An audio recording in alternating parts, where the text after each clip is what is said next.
My son Roderick and my husband David. I watched them hurriedly leave the house. Since it's Sunday, I thought I'd take it easy until Roderick came back.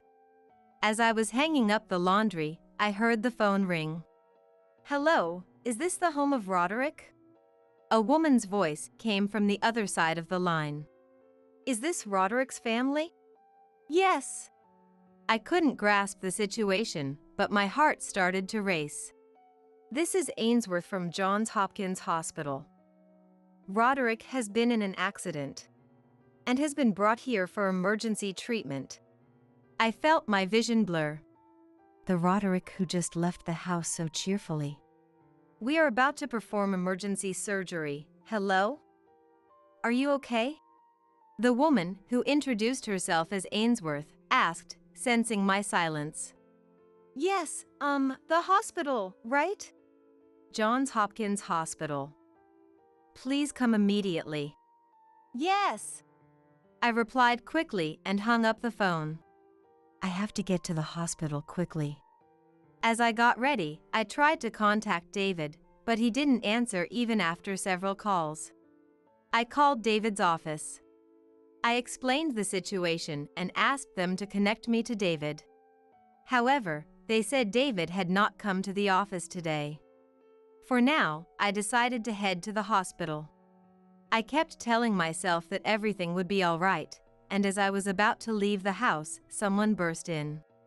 I was so surprised that I couldn't recognize who it was at first. "Mom, I forgot my sandwich."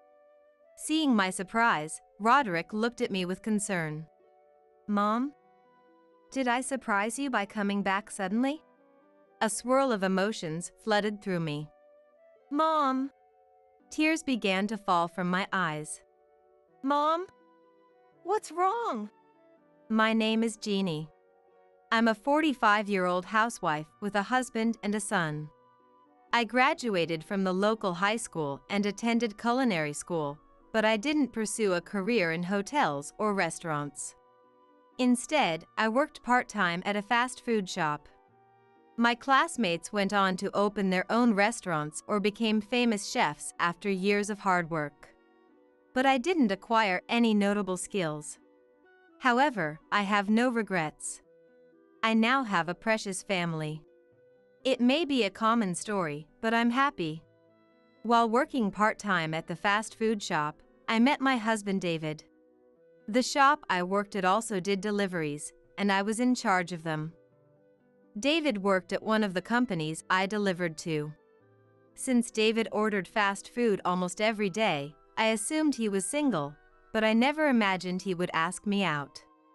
Seeing my confusion when he asked for my contact information, David handed me a piece of paper with his number on it. Even then, I didn't know what to do and didn't contact him.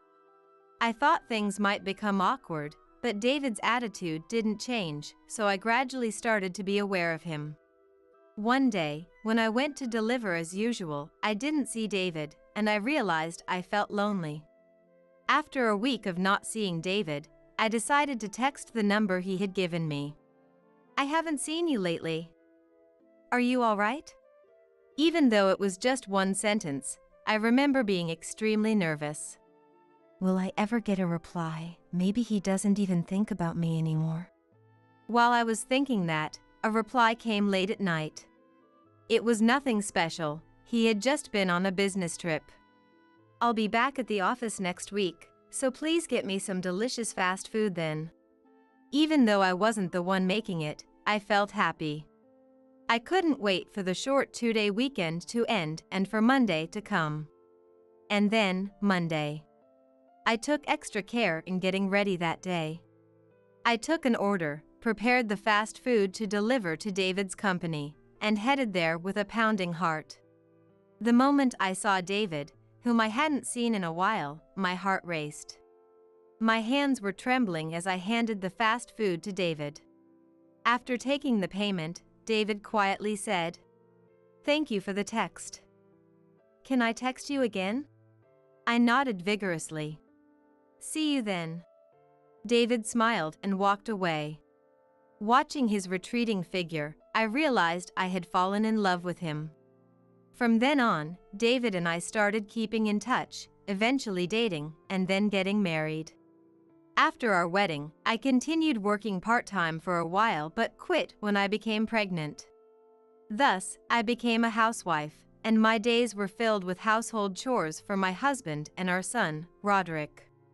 It wasn't easy, but I found it fulfilling.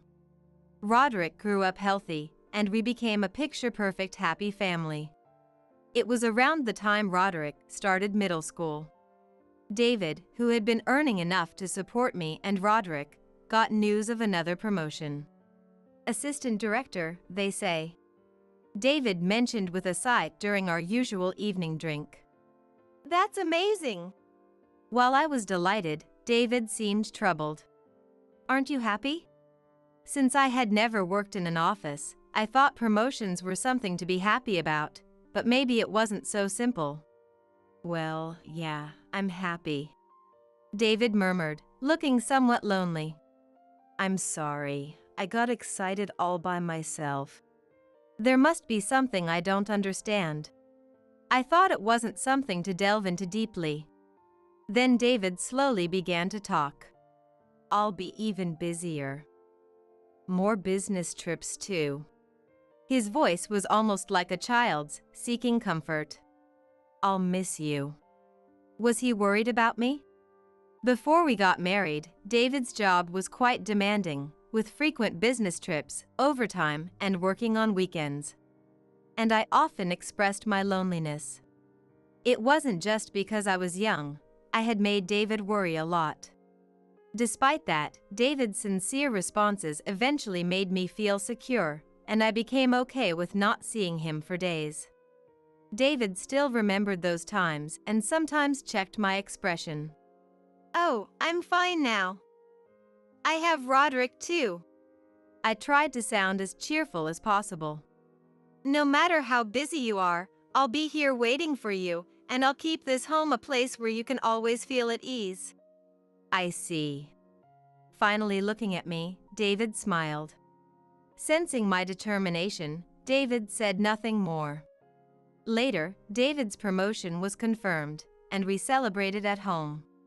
Roderick was happy too, and seeing David's relieved face, I felt at ease and made a new resolve. I will make our family bond even stronger. I thought so. Ever since David got promoted to assistant director, he had been working weekends and taking short business trips. But life hadn't changed much. However, soon he started going on long business trips far away. Every time he came home, David was exhausted and often went straight to bed without eating. If he was like this at home, how was he managing on his trips? Was he eating properly? Was he getting enough sleep? While David was away, I couldn't stop worrying. But David texted and called every day, so I didn't let my anxiety show. Besides, on his days off, he would go fishing with Roderick or make time for family. And I felt that David was trying to prioritize his family. I have to accept and support David no matter what. That's what I thought. By the time I got used to David's long trips, Roderick had started high school. This would probably reduce my burden a little. To avoid worrying David and to enjoy my own time, I thought about starting a new hobby. Just as I was thinking that, the phone in the house rang. It was 8 p.m. Roderick was still out at his club activities. Could it be David calling from his trip? Why was he calling the house instead of my cell phone? Hello. I answered the phone cheerfully. But there was no response from the other end. Hello? I called out again, puzzled. Still, there was no sound from the other end. Prank calls even now. I sighed and hung up the receiver. Then, I heard a clattering sound from the yard. When I looked out into the yard, I saw an empty can rolling around. Our yard is fenced, so unless someone threw it, there shouldn't be an empty can rolling in. Not even on windy days did this happen.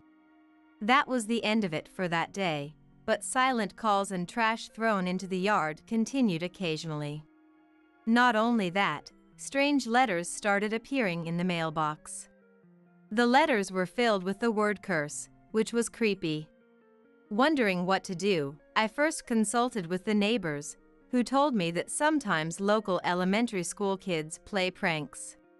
They said not to worry too much about it, and I agreed. Thinking that kids always play pranks, I tried not to mind the ongoing mischief. Would elementary school kids really make prank calls at 8 p.m.? With that doubt lingering in my mind, a year passed, and then things took a sudden turn. It was a Sunday. Roderick had his club activities, and David was getting ready for a long business trip the next day. So our house was bustling from the morning. I made sandwiches for Roderick and watched as the two of them rushed out of the house after breakfast.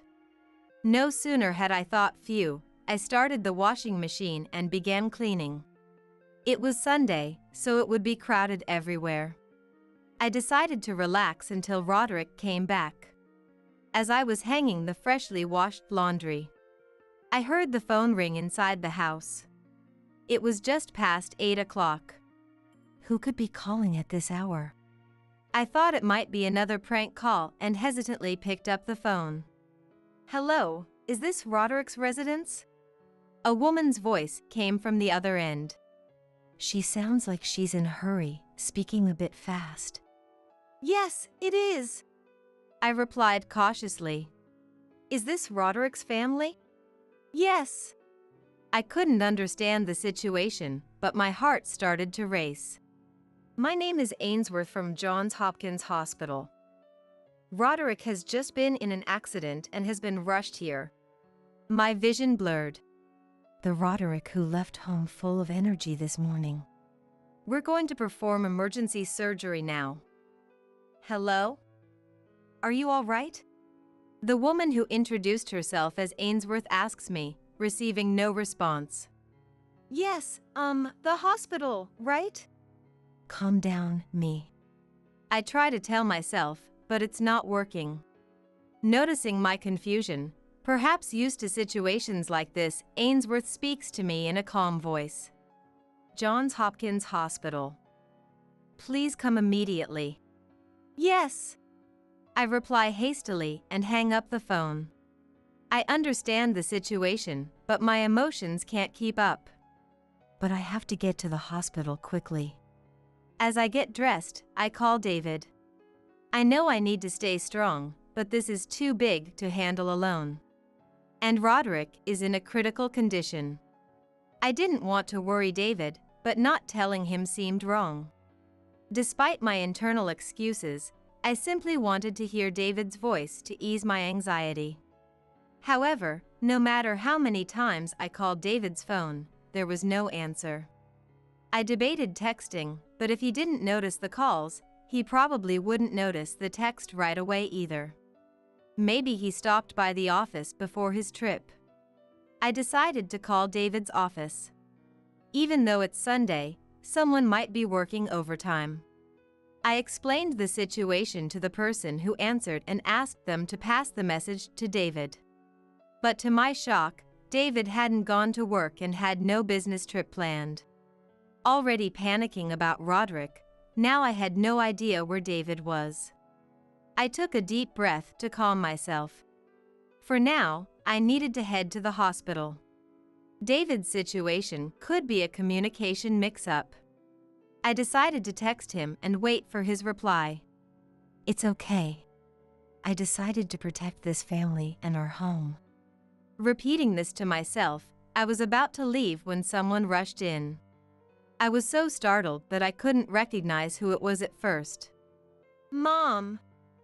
I forgot my sandwich! Noticing my shock, Roderick looked at me with concern. Mom? Did I scare you by coming back suddenly? Confusion, relief, doubt. Various emotions swirled within me. Seeing Roderick's face, I started to calm down. Roderick was right in front of me. I cupped his face with my hands to confirm. Tears fell from my eyes. Mom? What's wrong? Seeing Roderick's panic made me smile.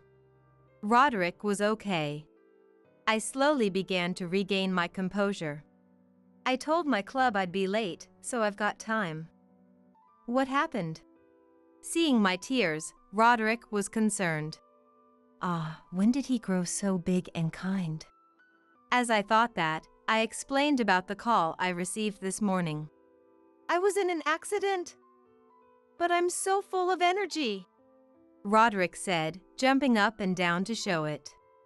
He was trying to make me laugh and reassure me. For now, how about calling the hospital to check? It could be someone else with the same name. Roderick has always been such a responsible kid. I walked towards the living room, where the phone is, accompanied by Roderick. I dialed the number of the hospital that I had noted down earlier. Earlier, I received a call that Roderick had been taken to the emergency room. I'm his mother. I tell the woman who answers the phone. Now, what was the name of the person who called me earlier? As I try to recall, the hold music stops, and the woman's voice comes back on the line. Thank you for waiting. I'm sorry, but we have no record of anyone named Roderick being brought in. What? I exclaim in surprise, my voice sounding strange. I apologize briefly to the woman on the phone and hang up. So, the hospital said they didn't know anything about it, huh? Roderick sighs. I'm sorry. I was really panicking. I start to feel apologetic. No, Mom, it's not your fault. If you heard that I was taken to the hospital, of course, you'd be surprised. Actually, I'd be sad if you didn't worry. Roderick is smiling. But still, why would someone make such a prank call? Could it be some kind of scam? Roderick seems to be analyzing the situation calmly. Please, stop. Anyway, I'm just glad you're okay. Feeling more at ease, I move towards the front door to see Roderick off once again. Here, take this sandwich. You said you'd be late for your club, so you don't have time to dawdle. However, Roderick just looks at me, not moving. Roderick? What's wrong? I'm fine now. Before I can finish, Roderick interrupts. Isn't there something else that's bothering you? His eyes lock onto mine, and I feel I can't escape. This is more important than any club. Please, tell me. He's no longer the child I thought he was, but a mature adult standing before me. I tell Roderick about the pranks we've been experiencing. This call was just another prank. Really, it's so malicious. As I recall everything, a sense of unease rises within me. Garbage thrown into the yard, creepy letters sent to the house. Why do we have to go through this? Sensing my unease, Roderick makes a call on his phone. Mom, I'm going to skip the club today. Given everything that's happened, the person who called might even be watching you now. Roderick smiles reassuringly at me. But you have a game coming up. I can't let some prank get in the way of what my son wants to do. I have to handle this on my own. It's okay, Mom. Roderick seems unconcerned, despite my worry. I know he's trying to make sure I don't push myself too hard. Today's just a practice. It's going to be short, and not everyone is attending anyway. Then, he sits down on the living room sofa. Are you really okay? Yeah. Roderick sits on the sofa and immediately seems lost in thought. I'll make some tea. It seems like he doesn't hear me. When Roderick is focused on something, he tunes out everything else. What could he be thinking about? Maybe how to deal with the pranks. After setting the tea in front of him, Roderick turns to me and starts to speak. I was planning to keep this from you, Mom, but maybe it's related to what's happening now. His voice was small, almost a whisper. Do you know something? Roderick nodded quietly and began to speak slowly. Please, stay calm while I tell you this. He prefaced, then shared a story that was hard to believe. David might be having an affair. It happened the day I went on a day trip with my friends. Roderick had come home early from school due to exams. He saw David coming out of the house with a young woman. David, flustered, said he just came to get something he forgot while on his rounds. He claimed the woman was just a colleague and quickly left. But on another day, when Roderick was returning from a club trip to the neighboring town and went into a restaurant with his friends, he saw David arguing with the woman. It was the same woman from the house. The way they argued didn't seem like a boss and subordinate. Hearing this, I felt a growing sense of dread. But I want to believe in David. He's always considerate, ensuring I don't feel lonely. He wouldn't betray me like that. Thank you for telling me, Roderick. But I still want to trust Dad. I thought you'd say that. Roderick smiled a little. If you're here, Roderick, could I go and rest for a bit? I'm feeling quite tired. I turned my back to the nodding Roderick and headed to the bedroom. I thought about lying down but couldn't shake off Roderick's story. I reached for David's desk drawer in our bedroom. It's fine. There's nothing. He wouldn't betray me. Still, I needed something concrete. Inside the drawer was David's planner. He usually carried it with him. Why would he forget it today of all days? With trembling hands, I opened it. I checked the page where he wrote his monthly plans and the section for today's date. I kept checking the date over and over, but it was clear a heart was drawn on today's date. When I called his office, they said he wasn't on a business trip. I couldn't reach him. The pieces started to come together. What do I want to do? I still want to believe in David. That's why I need to know the truth. Determined, I took out my phone to text David and couldn't help but laugh. The text about Roderick being taken to the hospital was still unsent. I never thought it would come to this. I felt that today might be a turning point in my life. I contacted your office, David. I know you're not on a trip, so please come home quickly. I sent the text and decided to rest for a while. About an hour later, David came home. He seemed angry. I heard him stomping around noisily. When I went downstairs, he came towards me and started yelling. Why did you contact my office without asking me first? Do you not trust me? He was angry without even hearing my side. David has a bad habit of getting angry when things don't go his way. So, I was used to it. This is a breach of our trust. Do you understand? Before I could interject, David started talking rapidly. At this point, it was useless to say anything, so I just listened to him for a while. Eventually, he seemed to calm down, and David grew quiet. Now it was my turn to speak.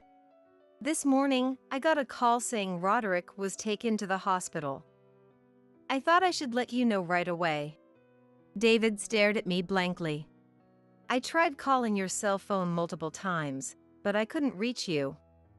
So, I contacted your office. David remained silent. They told me you didn't have any business trips scheduled. At first, I thought it was a communication error, but David seemed to be considering what to say. You came back because it would be problematic if your office was contacted, right? So, where exactly were you planning to go from today? I pressed him hard. Just as David was about to retort, Roderick appeared from the living room. Why don't you two come over here and talk? David looked surprised to see Roderick. Oh, Roderick! I thought you were taken to the hospital. Oh, didn't you hear? It was a prank call. As you can see, I'm fine. In a daze, David walked toward the living room. I secretly activated the voice recorder I had in my pocket. In the living room, I confronted David again. So, what are your plans starting today? It's a business trip, of course. David was about to shout again. I quickly raised my voice. The other day. David flinched a little. The other day, I heard you brought a woman into our house. Roderick told me. David glared at Roderick, but Roderick, with his headphones on, was absorbed in a game on his phone and didn't notice. I explained to Roderick as well. She is just a subordinate who came to retrieve something she forgot while we were out on business. David's voice was getting agitated again. That's what it seems. But on another day, you were arguing with that woman, weren't you? That was... David seemed to be thinking of another excuse. That has nothing to do with you. I was just giving her work instructions. You have no right to criticize me for every little thing. As David stood up, intending to yell at me again, Roderick also slowly stood up. I saw that argument myself. It didn't seem like just work instructions. Roderick looked down at his father, David, with a disdainful gaze. David, now being looked down upon by Roderick, fell silent under the unprecedented pressure. This prank call today, it's happened multiple times before. I quietly handed David a piece of paper with phone numbers written on it. I've been writing down the numbers from the call history every time. David looked at the numbers on the paper, visibly shaken. I want you to check if these numbers are registered on your phone. David averted his eyes from the paper and said, I don't know anything about that. It's not that you don't know. Let me check. If you can't do that, call these numbers. David's attitude confirmed my suspicion. David knew who was behind those calls. As I stepped closer, David sank to the floor, defeated. I'm in trouble too. David began to explain in a small voice. It turned out that the woman wasn't just a subordinate to him. She had a family, and they had been involved in a relationship where they both understood the boundaries. But recently, she started pressing him for a divorce, which he wasn't prepared for, causing him distress. She has a family too, and getting involved with a subordinate was my mistake. I don't want to make a big deal out of it. So far, there hasn't been any apology directed at me. I won't see her anymore, so can you help me break up with her? I didn't respond and instead asked for detailed information about when their relationship started. And everything leading up to the present. David seemed to assume I would cooperate and began sharing everything freely. This is all the truth. Let's work together to end it with her. As if I'd help you. Before I could voice my thoughts, Roderick spoke up to David. Dad, are you serious?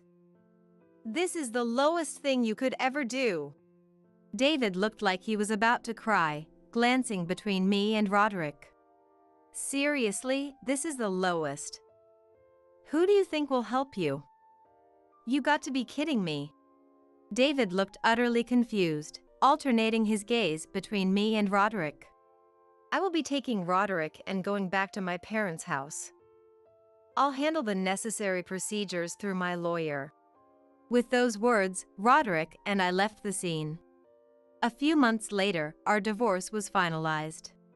I submitted recordings from a voice recorder as evidence, and perhaps because David had admitted to the affair himself.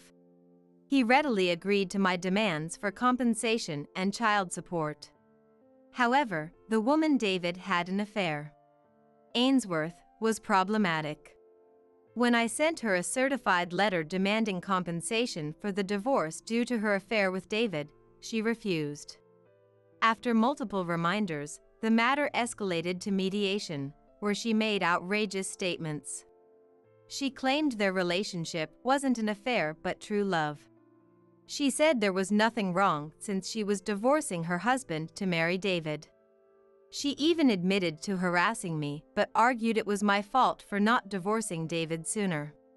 She blamed me for her jealousy and actions, saying it was all my fault for making her do things she normally wouldn't. Ultimately, after David broke up with her, her anger turned towards me, leading to her making a false phone call claiming Roderick was hospitalized.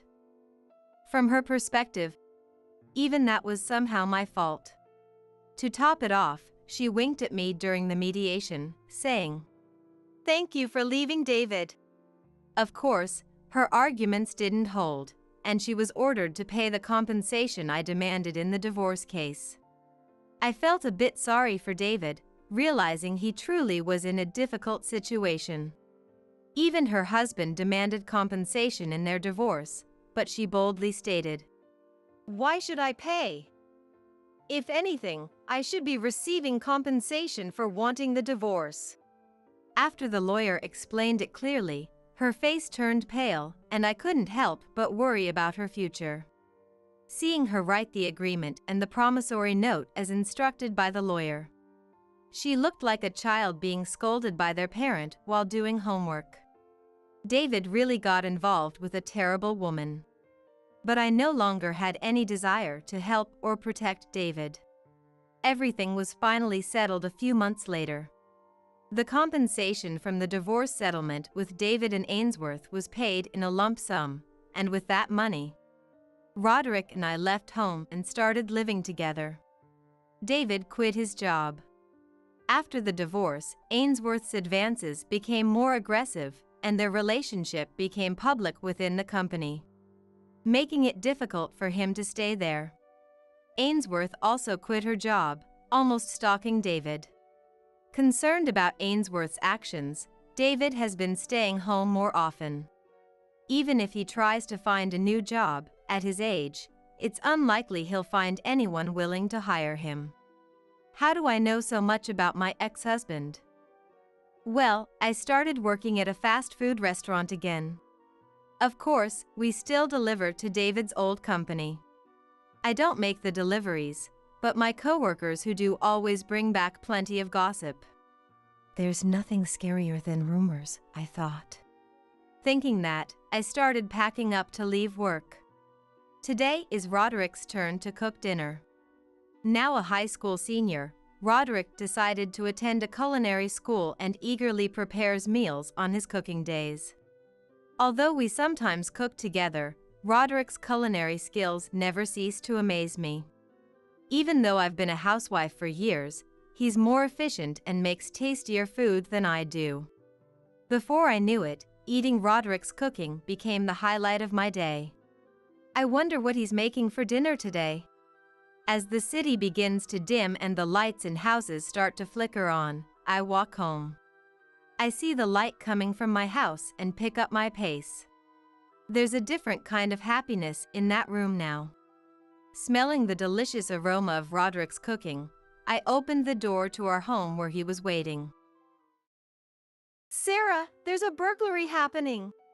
John, my father, shouted in a panic, not realizing that David and Jessica were in the middle of an intimate moment in the basement.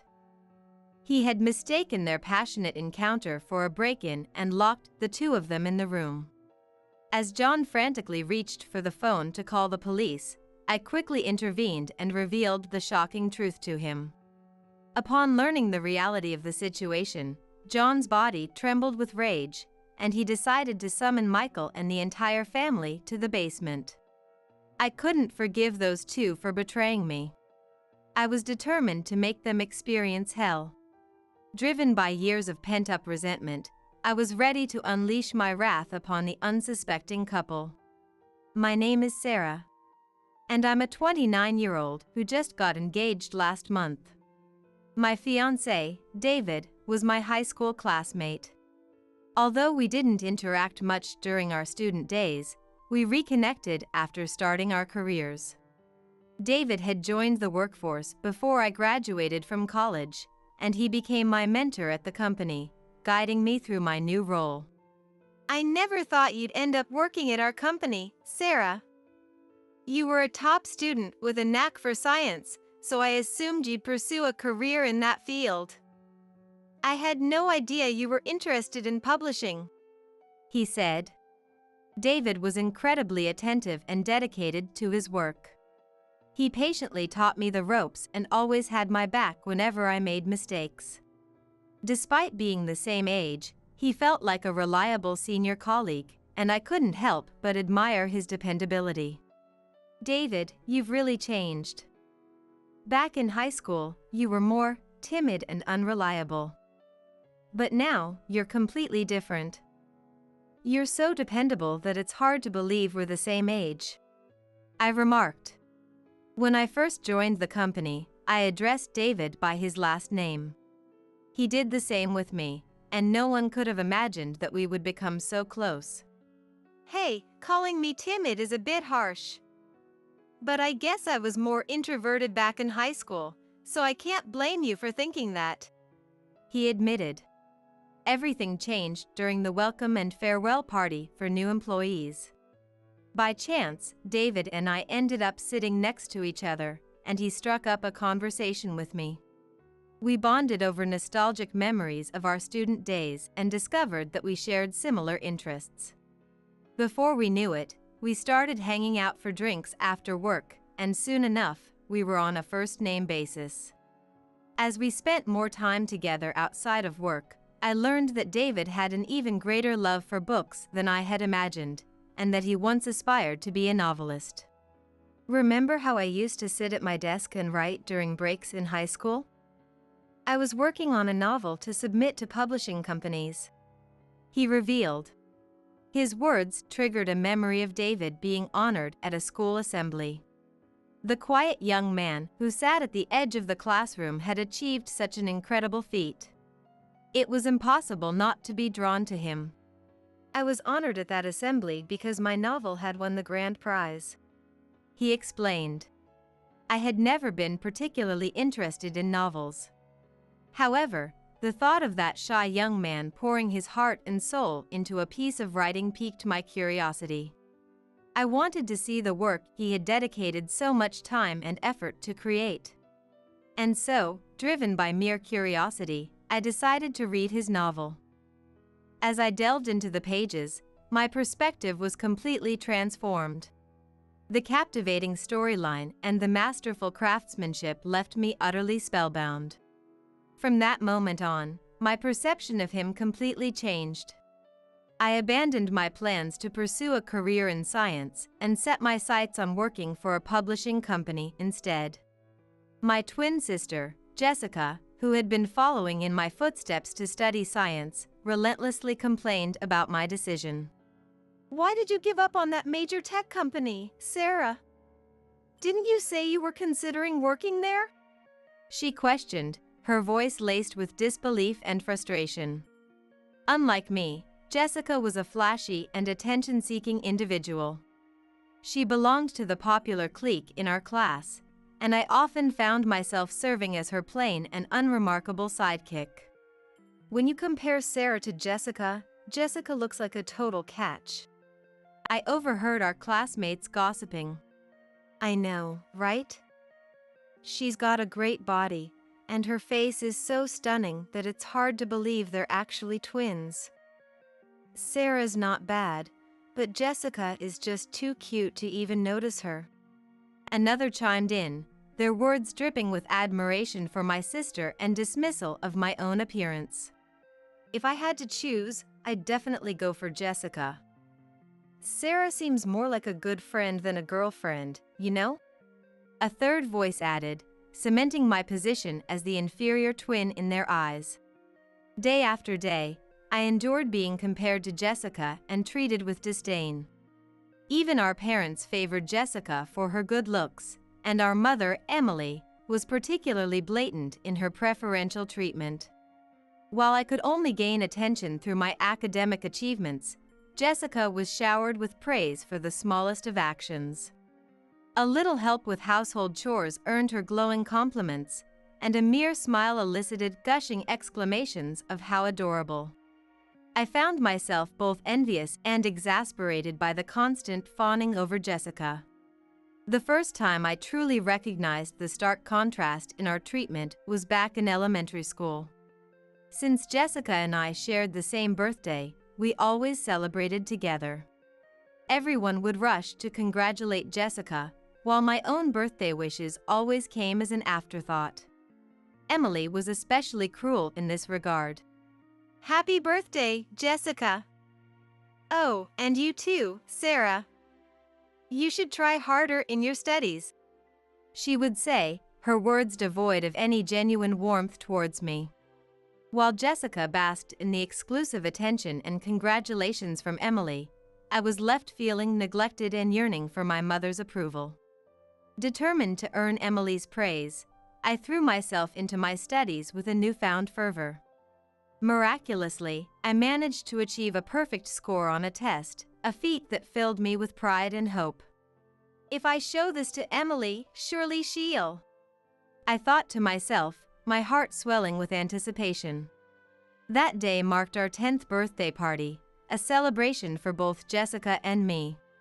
I figured that if I showed Emily my test results before the party began, I might finally receive the congratulations I so desperately craved before Jessica could steal the spotlight once again. With my chest puffed up with excitement, I made my way to the kitchen, only to be greeted by a shocking scene that stopped me dead in my tracks. Hey, Mom! Look at this! Jessica got a 90 on the test. My sister's voice rang out, her tone dripping with pride as she waved her test paper in front of Emily's face. To my utter disbelief, Jessica had beaten me to the punch, presenting her own test results first. Normally, Jessica's grades hovered around or below average, so scoring a 90 was an impressive feat for her. There was no way Emily would pass up the opportunity to shower her with praise. And just like that, the congratulatory words I had longed to hear were bestowed upon Jessica instead, leaving me once again overlooked and overshadowed by my twins' achievements. Jessica is such a hard worker. Maybe I should add an extra turkey to today's birthday party. Or is there a toy you'd like as a reward? We could go shopping for it on your next day off, Emily gushed, her eyes sparkling with pride as she lavished praise upon my sister. Emily, I worked hard on the test too. Look! I stammered, frantically waving my perfect score in front of her face, desperate for a shred of recognition. But the moment Emily's gaze fell upon my test, the smile vanished from her face, replaced by a cold, stern expression that sent shivers down my spine. Don't get carried away with something like that. Studying is the only thing you're good at, so it's only natural that you can achieve this much, right? What are you getting so excited about? You should consider a perfect score as the norm. Don't come reporting to me every single time, she snapped, her words cutting through me like a knife. Shocked and at a loss for words, I stood there, my heart sinking into the depths of despair. At the same time, a burning hatred for Jessica began to consume me from within. We were supposed to be twins, yet Jessica was praised so easily while I was treated as if my accomplishments were nothing more than a given, met with cold, dismissive glances. Why was I the only one who had to endure this kind of treatment? Frustrated and resentful beyond words, I couldn't bring myself to celebrate my own birthday, instead retreating to my room and crying my eyes out. In those moments of darkness, my only support came from John, our father, who had become a doctor. John had established his own medical practice around the time I entered middle school and continues to work as a physician to this day. Sarah, just focus on doing what you love at your own pace. You don't have to listen to what your dad or mom say about your life, you know? He reassured me, his words a soothing balm to my wounded soul. In the comforting embrace of John's arms, I finally let go of all the pain and sorrow I had been holding back, sobbing uncontrollably as I poured my heart out to him. As long as I had John by my side, I decided that would be enough. I resolved to stop seeking love and approval from Emily, steeling my heart against any further disappointment. It was in that moment of clarity that John's voice interrupted my thoughts. Sarah, take a look at this. There were dandelions blooming by the side of the road. Isn't that amazing? He exclaimed, his eyes wide with childlike wonder. You see, John had a tendency to be quite out of touch with common sense. He would confidently point at a sunflower and call it a dandelion, or spot a coyote and shout about a squirrel sighting. He just had a way of being on a completely different wavelength from everyone else. But it was that very quirkiness that never failed to bring a smile to my face, even in my darkest moments. However, Jessica would always glare at us with envious eyes, unable to stand the sight of my happiness. She had a habit of coveting and taking away anything that belonged to me. Consumed by a fierce jealousy whenever I possessed something better than her. This ugly truth became glaringly apparent to me during my middle school years. At the time, I had started dating a boyfriend who was way out of my league in terms of his impressive qualities. He was academically brilliant and excelled in sports, the kind of guy I never thought would give me a second glance. When he confessed his feelings for me, I was so shocked that I thought I must be dreaming. I fell for you because of how diligently you studied, even during breaks. While everyone else was goofing around, you ignored them and kept working hard. I thought that was really cool. I didn't want to lose to someone like you, Sarah, so I've been studying like crazy to maintain my grades. He admitted, his cheeks flushed with embarrassment as he shared his admiration for me. His words filled my heart with a warm, fuzzy feeling, and I couldn't help but fall even deeper in love with him. Thanks to his influence, I finally learned to embrace and appreciate the studious side of myself.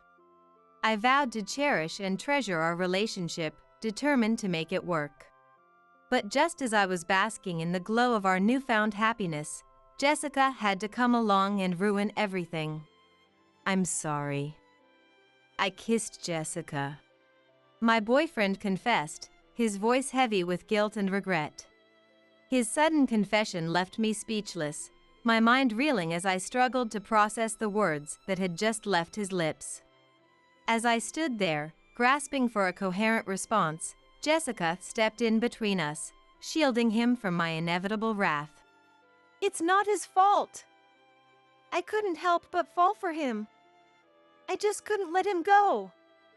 So please, don't blame him. If you want to blame someone, blame me. She pleaded, her voice laced with a sickening sweetness that made my stomach churn. No, Jessica, this is all on me. Sarah, I'm so sorry. I think we should break up. He interjected, his words twisting the knife that had already been plunged into my heart. The entire situation reeked of a poorly staged performance, a charade designed to mask their betrayal. Blinded by my own pain, I failed to notice the triumphant smirk that played across Jessica's lips as she reveled in my suffering. Unable to bear another moment in their presence, I turned on my heel and fled, my feet carrying me as far away from them as possible. For weeks afterward, I couldn't bring myself to set foot in school. The thought of seeing them together in the same classroom, of having to pretend that everything was fine, was more than I could bear. It wasn't until I had finally managed to regain some semblance of composure that I found the strength to return. As fate would have it, I overheard a conversation between Jessica and our classmates that shattered any remaining illusions I might have had. Damn, Jessica's a real piece of work, stealing her sister's boyfriend like that. Who does that? That's just messed up. One of them remarked, his voice dripping with disgust. But it pissed me off, you know? Like, how could Sarah, with her inferior looks, manage to snag such a high-quality boyfriend? It just didn't sit right with me. Jessica retorted, her words laced with venom. I mean, Jessica's way cuter and prettier. That's the only reason I took him. If he had noticed Jessica from the start, there's no way he would have fallen for Sarah. Another classmate chimed in, her tone laced with a cruel amusement. Dude, she's scary. I don't ever want to get on her bad side. A third voice added, a nervous chuckle punctuating his words. As I watched Jessica laughing crudely with the boys, a sense of utter despair washed over me. It was clear that she had never truly cared for him at all. Her actions had been driven by nothing more than pure jealousy, a spiteful desire to rob me of the happiness I had found. I tried to tell my ex-boyfriend the truth, to make him see the kind of person Jessica really was. But he refused to listen, instead choosing to confront Jessica with my accusations. From that moment on, until the day I graduated middle school, I found myself the target of Jessica's relentless bullying and harassment. I had hoped that graduation would finally grant me the freedom I so desperately craved. But just as I was beginning to allow myself to dream of a brighter future, a new wave of despair came crashing down upon me. Jessica, it seemed, had decided to enroll in the same high school as me. Despite her initial plans to attend a different school, she had somehow caught wind of my choice and, like a malevolent shadow, had followed me there. My ex-boyfriend, who had chosen to attend a different high school, had outlived his usefulness and been promptly discarded by Jessica. From that point on, I resigned myself to a life of mediocrity, going through the motions day after day with no real sense of purpose or drive. It wasn't until I witnessed David's unwavering dedication and passion that something began to stir within me once more. Thanks to his influence, I found the courage to pursue my dreams, and to my amazement, I was offered a position at the publishing company I had always aspired to work for. Emily was furious when she learned that I had changed my career path without her consent, but John's intervention saved me from being thrown out of the house altogether. As my savings grew and my relationship with David blossomed, I finally felt ready to break free from Jessica's toxic influence once and for all. With David by my side, I took the leap and started a new chapter in my life, moving out on my own and leaving the past behind me. And so, after 5 years of being together, David and I decided to get engaged. When I introduced him to my parents to seek their blessing, their response was even more enthusiastic than I had anticipated. Emily, in particular, took an immediate liking to David, and the two of them engaged in lively conversation, their laughter filling the house with a warmth that had been absent for far too long. As they chatted away merrily, Jessica sat in the corner, her eyes narrowed in jealousy as she watched the joyful scene unfold before her. From that day forward, David became a frequent visitor to our home. My parents grew to love him like a true son, and he was even invited to join our extended family gatherings for Christmas. Why don't we invite David's parents and relatives too? My dad and mom love having a big, lively crowd around, so I'm sure they'd be thrilled. John suggested, his eyes twinkling with excitement. My paternal grandmother, who had been running a restaurant, had recently announced that she would be closing down the business that winter. As a final hurrah, the entire family had planned to come together for one last celebration, a Christmas party that would double as a tribute to my grandparents and all they had accomplished. Initially, David's parents had been hesitant to join, not wanting to impose, but with a little encouragement from my grandparents, they eventually agreed to come along. With David's relatives also in attendance, that year's Christmas party was a grand affair, filled with more people than ever before. Do you think we have enough drinks? If we run out, I can always make a quick run to the store. Just make sure to tell David and the others not to hold back, okay? Emily fretted, her brow furrowed with concern. It's all right, Emily. I heard some of David's relatives are bringing plenty of their own drinks, so there's no need to worry. I reassured her, placing a comforting hand on her shoulder. Having only ever had serious conversations with Emily about my studies, I found myself feeling nervous at the prospect of engaging in casual chatter with her. But as my relationship with David deepened, Emily began to take a more active interest in my life, and we found ourselves talking more and more. It was through these conversations that I discovered just how much of a worrier Emily truly was. Despite having meticulously planned every detail in advance, she would still find herself fretting and fussing on the day of the event, her nerves getting the better of her. Seeing this unexpected side of her helped to ease some of the tension I had always felt in her presence. On the day of the party, Emily was her usual restless self, bustling about as she made last-minute preparations. As I worked alongside her, she suddenly paused and smiled wistfully. Come to think of it, you were always right there by my side, worrying about me. She mused, her voice tinged with nostalgia. What? I asked, caught off guard by her sudden declaration. As I stood there, stunned by her words, Emily's expression shifted to one of bittersweet sadness as she began to recount tales from our past. Even though I scolded you every day, you never let it get you down. You'd always come to me and ask, Mom, is there anything I can help with, while Jessica was off playing somewhere? She reminisced, her eyes distant as she lost herself in the memories. You spent more time by my side than you did playing. I realized then that I was making you worry about me. I knew I was being cold to you, Sarah. I knew I was doing a terrible thing. She confessed, her voice heavy with regret. As Emily spoke, abruptly pouring her heart out to me while preparing the steaks, I listened in silence, absorbing every word. At first, I was strict with Jessica. She was the older sister, but she was always taking things from you, wasn't she? Your birthday presents, your snacks, anything she could get her hands on. I couldn't let her keep doing that to you. She explained, her eyes filling with a fierce protectiveness. There was a time when I was really hard on her. But the harsher I was with Jessica, the worse she treated you. She revealed, her voice trembling with emotion. Her words hit me like a bombshell.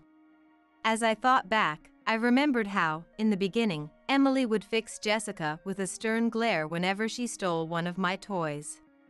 There were even a few times when she scolded her right in front of me. But then, at some point, it all stopped abruptly, and before I knew it, I had become the target of Emily's ire. Instead of trying to reason with the disobedient Jessica, Emily had chosen to restrain me, to keep me out of harm's way. She had taken advantage of my docile nature, she admitted, her voice heavy with pain and regret. I'm sorry, Sarah. I've been a terrible mother, putting you through so much pain and suffering. Emily whispered, her voice heavy with regret and sincerity. As I listened to her explanation and heard her apology for the first time, tears welled up in my eyes, threatening to spill over at any moment. Seeing my emotional state, Emily paused in her work and asked me to wait for a moment before disappearing into our grandmother's room. When she returned, she held something in her hands, presenting it to me with a tenderness that caught me off guard. As my gaze fell upon the item she held, the tears I had been holding back burst forth, streaming down my face as I struggled to comprehend the reality before me. This is the first perfect score you ever got on a test, back when you were in elementary school. Do you remember? You went out of your way to show it to me on your birthday. I was so proud of you then, even if I didn't show it. Emily revealed, her voice trembling with emotion. You had never tried to seek praise or attention before, but that day, you took the initiative to express yourself. This test is a precious treasure to me. She continued, clutching the paper to her chest as tears gathered in her own eyes. Keeping it at home risked Jessica discovering and potentially destroying it. So Emily had entrusted our grandparents with safeguarding this precious memento. Learning this truth, I finally allowed myself to break down, sobbing into Emily's embrace like a child seeking comfort. The realization that I had been loved so deeply all along. That Emily had been watching over me and supporting me in her own way. And the struggles she had faced as a mother, it all came crashing down on me in that moment. I felt a profound sense of gratitude for having the opportunity to hear Emily's true feelings before embarking on my own marriage. With the air cleared between us, I thought the Christmas party would conclude without any further incidents. As the festivities wound down and the guests began to succumb to the effects of alcohol, I noticed Jessica slipping out of the banquet hall, trailing after David, who had excused himself to use the restroom. A sense of unease settled in the pit of my stomach, urging me to follow them, but before I could make a move, Michael called out to me, inviting me to join him for a drink. Unable to refuse his request, I found myself trapped, forced to spend some time indulging in beer with Michael and his companions. After a while, I seized the opportunity to escape when Michael and the others got up to refill their glasses, making my way out of the banquet hall in search of David and Jessica. To my surprise, despite supposedly heading to the restroom, there was no sign of them on the first floor. The third floor housed our grandparents' private residence, and the door was securely locked. There were no restrooms on the second floor, leaving only one possible location. Puzzled by their absence, I began to explore the area, my mind racing with possibilities. So, what do you think? I'm the better woman, aren't I? It was then that I heard Jessica's voice drifting up from the stairwell leading to the kitchen. The stairs by the kitchen led down to the basement, where the wine cellar was located. Jessica typically avoided alcohol, so what could she possibly be doing in the wine cellar? Moreover, I could hear another voice mingling with hers, indicating that she wasn't alone. Suspicion gnawing at my mind, I made my way down to the basement, only to be greeted by a conversation that left me reeling in disbelief. David should just be honest with himself. Everyone else already prefers me over Sarah, so why fight it? Jessica's voice echoed, filled with a smug confidence. Wait, no. We can't. If Sarah finds out about this. David's panicked protest reached my ears, his words laced with fear and guilt. After everything we've done, you're going to back out now? You can't just let a woman like me go this far and then leave me hanging. Are you trying to humiliate me? Or maybe you're into the whole forceful thing? Jessica taunted, her voice dripping with a dangerous allure. The voice I heard alongside Jessica's belonged to none other than David. Unable to process the unbelievable situation unfolding before me, I stood frozen in front of the door, my mind reeling with shock and disbelief. I knew I needed to see for myself, to confirm what was happening inside, but the fear of what I might discover kept me rooted to the spot, unable to muster the courage to push the door open. Gradually, the sound of Jessica's nasally voice and David's heavy breathing grew louder, and a wave of despair washed over me, plunging my world into darkness. The David I had trusted so completely, the man I had placed all my faith in, was no different from my ex-boyfriend in the end. He had succumbed to Jessica's scheming, just as she had planned all along. Faced with this harsh reality, any love I had felt for him evaporated in an instant. In the end, David is just like the rest of them. I muttered to myself, a hollow smile playing across my lips as I sank to the ground, my legs no longer able to support my weight. I had truly believed that David loved me unconditionally, that his devotion to me was unshakable, but here he was, so easily ensnared by Jessica's charms. It was pathetic, really, and I couldn't help but laugh at the absurdity of it all. It seemed that no matter who they were, the moment Jessica entered the picture, men were helpless to resist her allure. No one truly cared about me, no one valued me for who I was. With that realization, a single tear slipped down my cheek, a stark contrast to the empty smile that still lingered on my face. Steeling my resolve, I slowly pushed the door open, confirming with my own eyes the scene I had already imagined in my mind. The two of them were so lost in their passionate embrace that they failed to notice my presence, their bodies tangled together in a sickening display of betrayal. Fighting back the bile that rose in my throat, I reached for my phone with trembling hands. Aiming the camera in their direction, I captured the damning evidence of their affair, recording every moment of their betrayal before fleeing the scene and locking myself in the nearest restroom.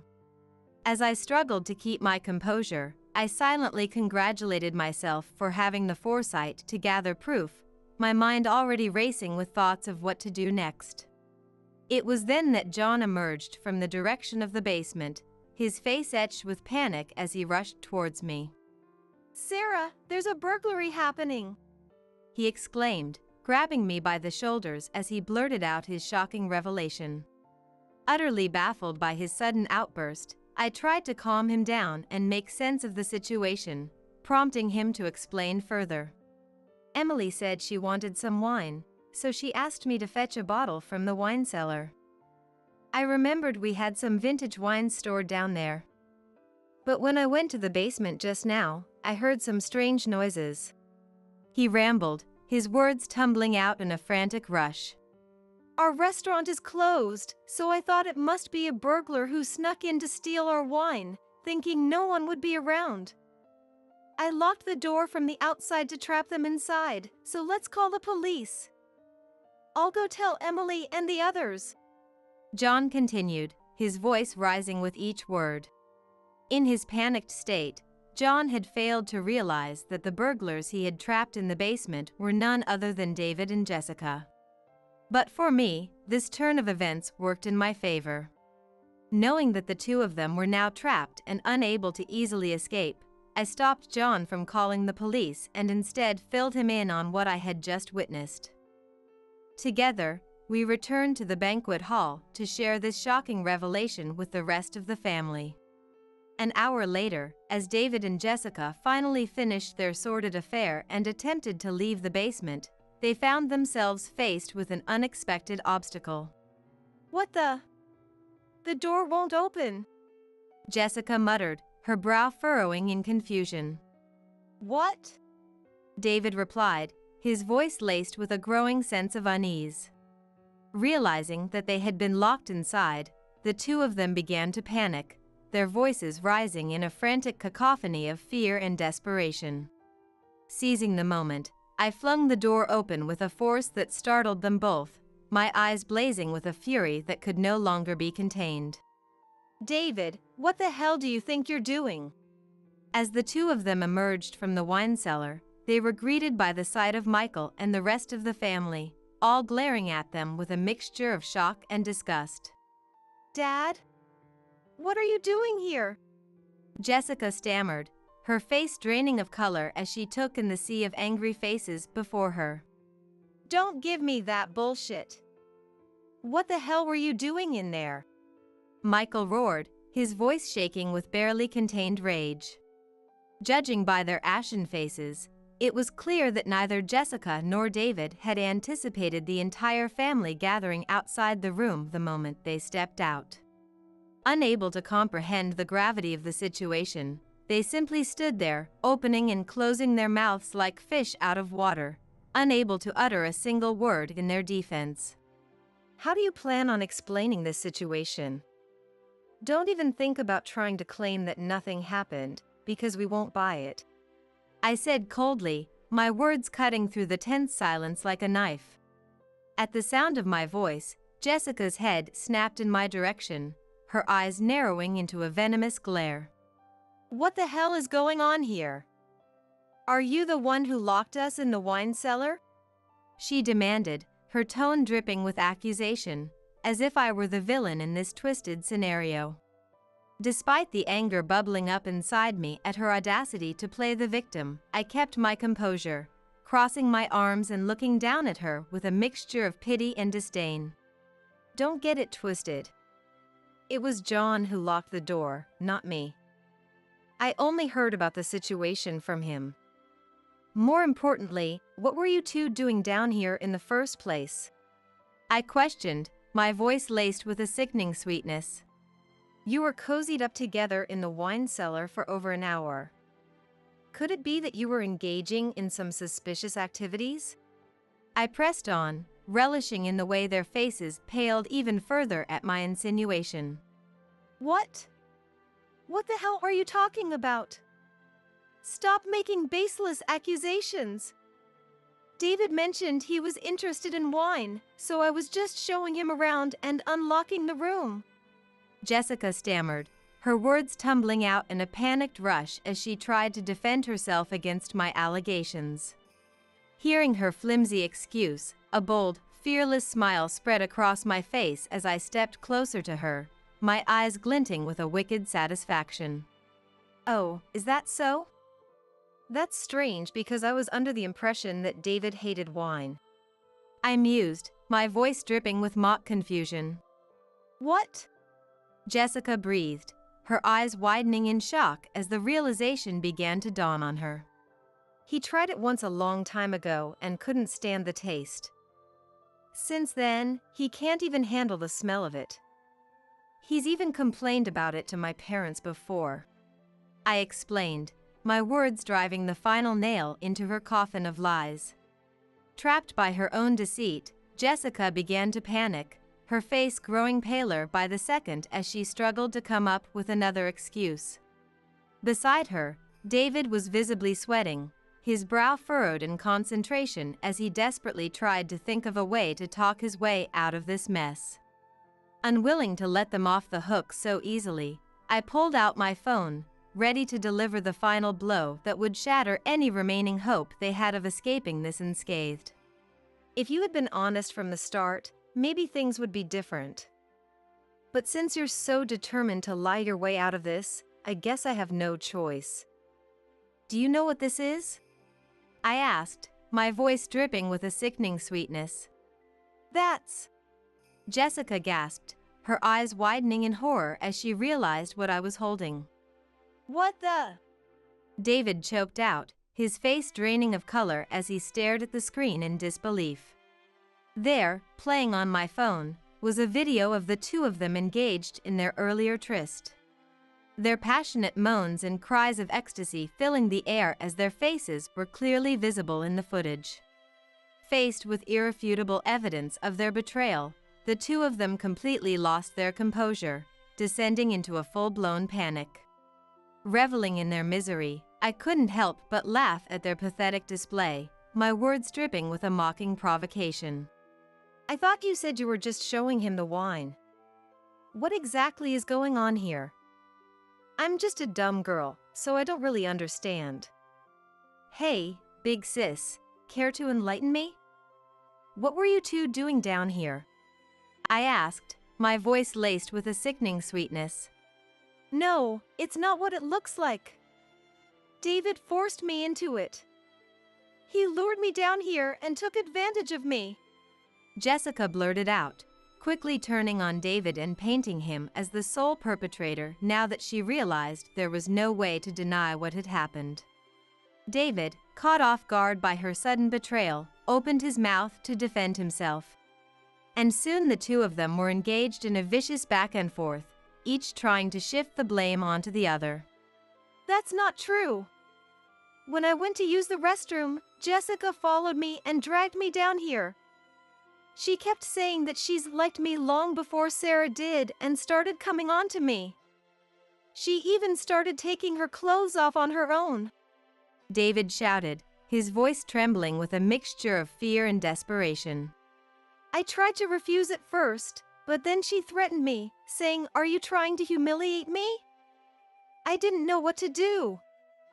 I couldn't bring myself to push her away, and before I knew it, things had gone too far. He rambled on, his words tumbling out in a frantic rush. I'm so sorry, Sarah. It was a momentary lapse in judgment.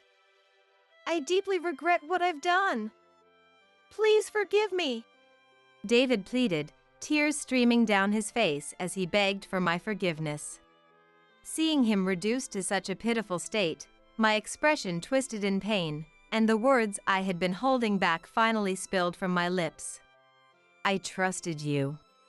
I whispered, my voice barely audible over the sound of my own heart shattering into a million pieces. What? David asked, his eyes widening in shock as he struggled to process the weight of my words. I thought David was different. I believed he only had eyes for me. I whispered, my voice trembling with the weight of my shattered dreams. I'm so sorry, Sarah. This is all my fault. David mumbled, his head down in shame as he pressed his forehead against the ground, repeating his apologies over and over again, as if the mere act of groveling could somehow erase the pain he had caused. But with each apology that fell from his lips, I could feel my heart growing colder, the last embers of my love for him fading into nothingness. No matter how much he begged, I knew I could never bring myself to feel the same way about him again. If you cared about me at all, you would have cherished me and resisted Jessica's advances, no matter what. I said softly, my words laced with a bitter disappointment that cut deeper than any knife. I only love you, Sarah. Please believe me. You're the most important person in my life. David pleaded, his voice cracking with desperation as he reached out to me, his hands trembling with the weight of his guilt. Shut up, you disgraceful piece of shit! Michael roared, slapping David's outstretched hand away with a force that sent him stumbling backward.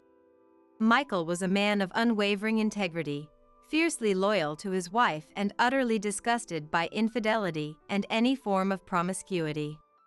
The fact that his own son had stooped to such deplorable behavior was more than he could bear.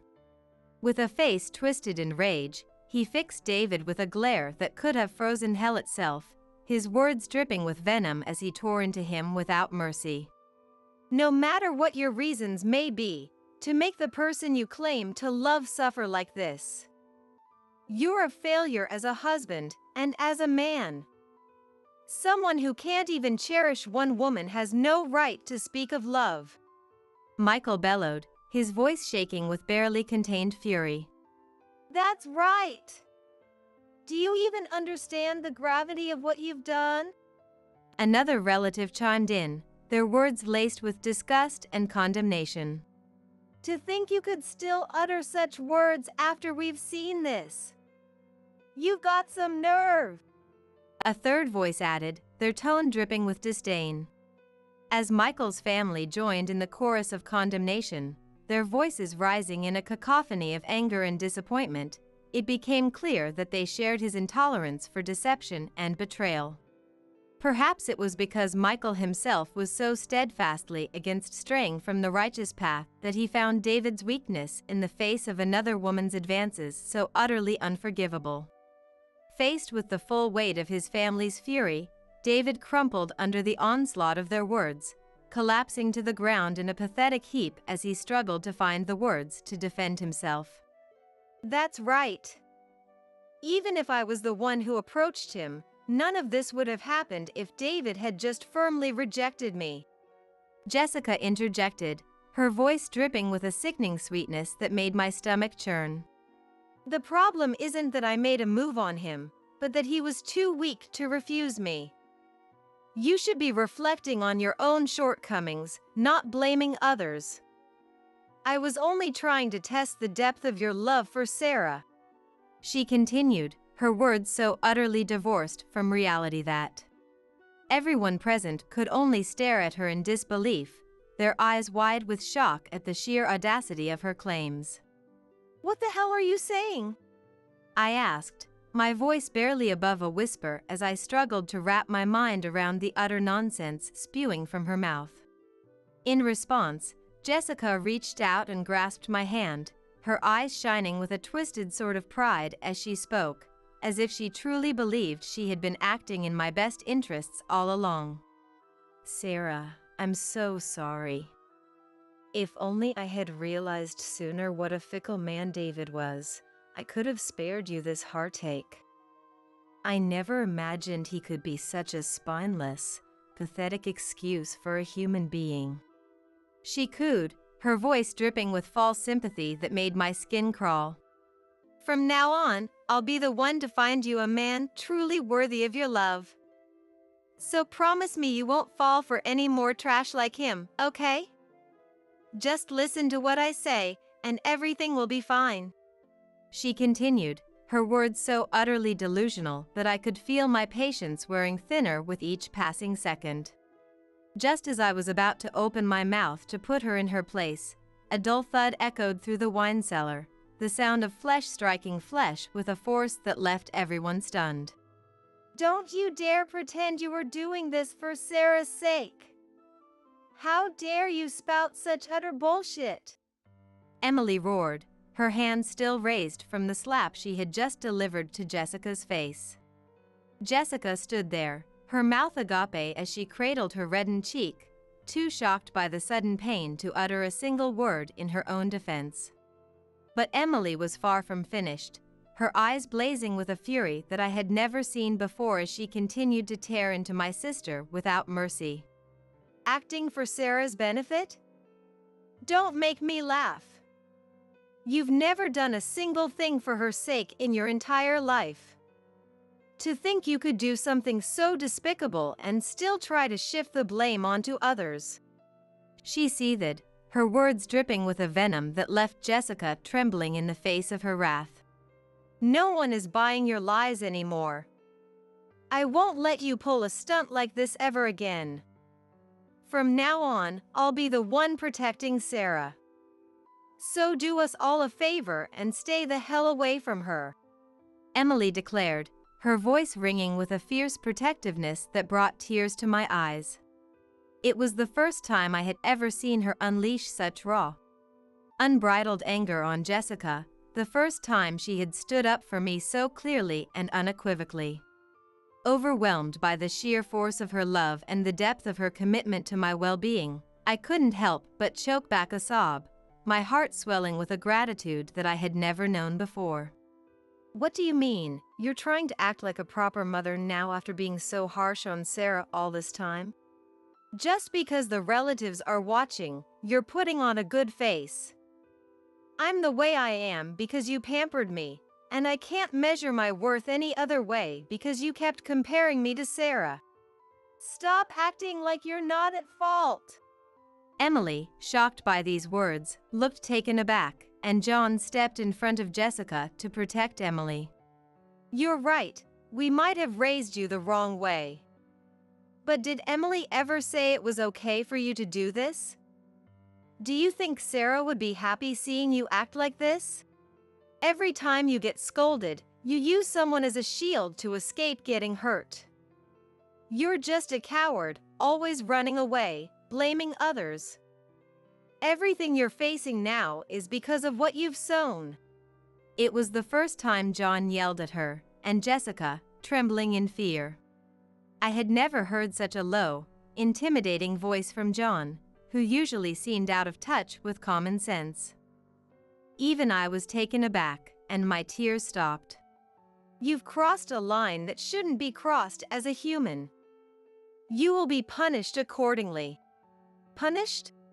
Seeing John's serious expression, Jessica trembled, wondering what he would say. From now on, we won't take care of you. You are banned from contacting any relatives. There is no one in this house to help you anymore. Live on your own. Never show your face again. What? Jessica was speechless at this unexpected statement. The relatives nodded in agreement with John's words. I've already talked to everyone. You have no allies left. Pack your things and leave this house immediately. No, wait. I have nowhere to go. I don't care.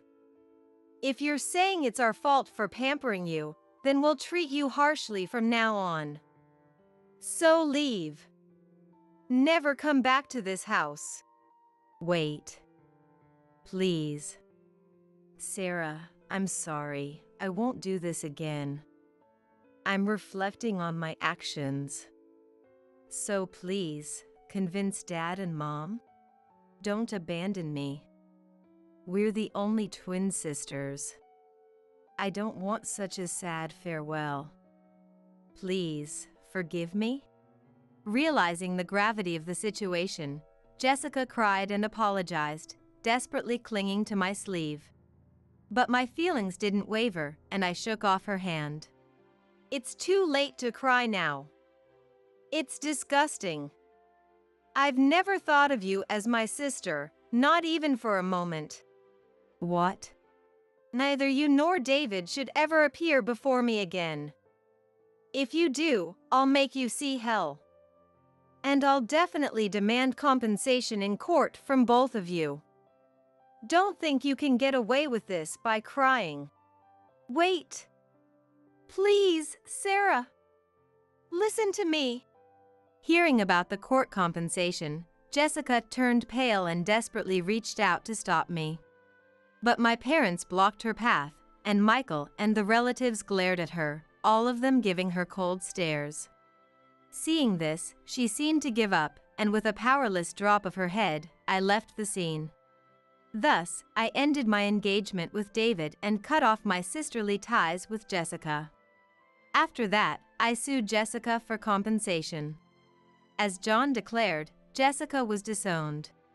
She was also criticized by all the relatives, which must have taken a toll on her mentally. She didn't talk back. However, when it came time to actually kick her out, she seemed to realize the seriousness and kept begging for forgiveness in front of the house. But no one listened to Jessica's pleas, and the neighbors, disturbed by the noise, called the police. When Jessica heard the police sirens, she got scared and fled the house, seeking refuge at a friend's place. Learning about this, I decided to spread the incident among our classmates and acquaintances to further corner her. I gave her a taste of her own medicine. Consequently, those who knew the details stopped sheltering Jessica, labeled her as a person lacking compassion, and severed ties with her. Jessica is now reportedly living a poor life in the mountains of Dallas. David, too, faced cold stares from high school classmates and lost his friendships. Everyone treated him with caution, keeping their distance to avoid any trouble. Moreover, news of the broken engagement spread among his colleagues, making it awkward for him to continue working, so he quit his job in haste. Lacking any particular skills, he's now struggling to find a new job. However, I have no intention of forgiving him. I sued him for compensation, including the cancellation fee for the wedding venue I had booked, and with Michael's help, I now receive monthly payments into my account. Thus, I succeeded in clearing my ties with both of them. I left the apartment I was living in alone and returned to my parents' house, living happily with them. Hey, Sarah. How about this? I think it would look good on you. Mom, I'm already 30. Just because I couldn't wear it as a child, don't bring clothes with teddy bear patches. Rather, where did you even find that? I'm surprised they make such things for adults. Emily started filling in the lost time with me, and John smiled warmly as he watched us. Seeing the smiles of those two became my happiness.